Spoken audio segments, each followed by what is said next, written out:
Right now, you got a 19-story building sitting there. For about 4 years, we were technically the only crane in the sky. That was the only affordable housing in downtown Tampa. Yeah. For 75 years. Look at just Encore, for example, how large that site is right in the center of the urban core, Yes. with a lot more cool stuff to come. I know there's an apartment building that's almost topped out on the east side. Mhm. And the structure of Encore, let's talk about Encore. You were going over your background. I think you said you got to the Tampa Housing Authority in the late 90s. 1998. And about 10 years later, or really less than 10 years later, is when Encore the pieces started to get into place. Let's talk about the history. Yeah. Oh, look at this. You can go Great. back. Yeah. So look at what the that old was. Central Park Village. Absolutely. Old Central Park Village, which again was not mixed use. I mean, I don't really know the full history there. No, Central Park Village was public housing. So 28 acres of single-use public housing, 483 total units. And when you look at Central Park here, just look across the street. It's Tampa Park, same Right. thing. So you had these two very large footprints, almost 400 units each, of of pockets of poverty, and that's what it was. It was warehousing and putting all of your low-income people in one area. And when you do that, you really eliminate a lot of opportunities for upward mobility. You create a environment of stagnation.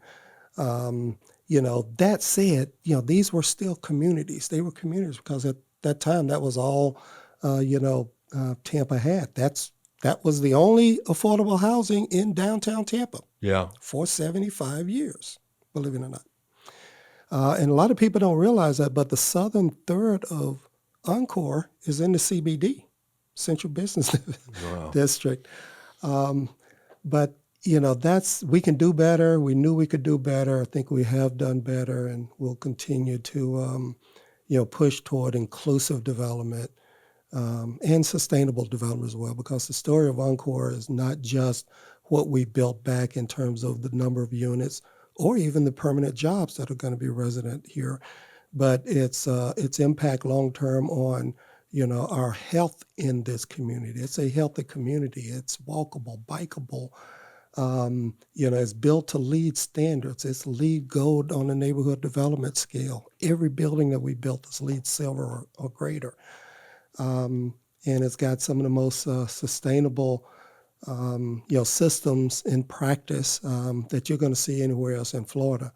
In our chilled water system, our district stormwater retention vault, and how it all works seamlessly together just creates a much more resilient community than what we have ever had in this community. And so fast forward to today's satellite view. Let's see where it's at today. Because the setup of it is great. I mean, when you drive down, what's the main road with the median? Cass Street or Nebraska Avenue, Nebraska? No, it's the where the Ray Charles roundabout. Boulevard. Yes, Ray Charles Boulevard's the name of it. Ray Charles Boulevard. You drive down that, and it's really cool. I mean, you've got some cool landscaping. There's like the median park in the middle, and now the old church is the Tampa's Black History Museum, partnered up with the History Center, which is really cool. You got Perry Harvey Park. I mean, I think, maybe one of the reasons it was a slow start, I would assume, was economic timing, right? Finished up right during the recession. Yeah, when we broke ground on infrastructure, I believe it was maybe 2004, 2005 timeframe. First building, the Ella at Encore, was probably 2008 timeframe, right after the recession had hit. Mm-hmm. And for about 4 years, we were technically the only crane in the sky. Wow. And we had both the Ella under construction as well as the Ella and Trio under construction at that time. And then now, David, can you hover the mouse? Where's my damn laser pointer? I had a laser pointer. I always lose that thing. On the east side is this new apartment tower, right? Other side, David. Yes, on lot 12, next to Blanchard Wood. Yes. And so the way that worked, you were describing when you first got here before we went live, was That lot is sold to the developer? Yeah, so the lot you're referring to is lot 12, which is there on the right, where the cars are parked there. Unfortunately, the Google image hasn't been updated yet, but right now you've got a 19-story building sitting there. So still under construction. We have our topping out in about 2-3 weeks for that project. Patel's Medical Impact Group purchased that lot from us, and we have the ground floor as a grocery store. There it is. Then 2 floors of medical office, and then residential units above. So it's a mixed-use building, and it's our tallest building to date.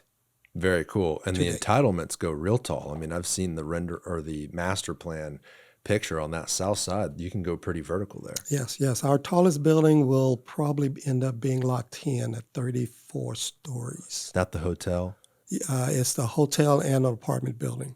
So in this development here, in the Patel development, is there any other retail or commercial space on the ground floor besides the grocery?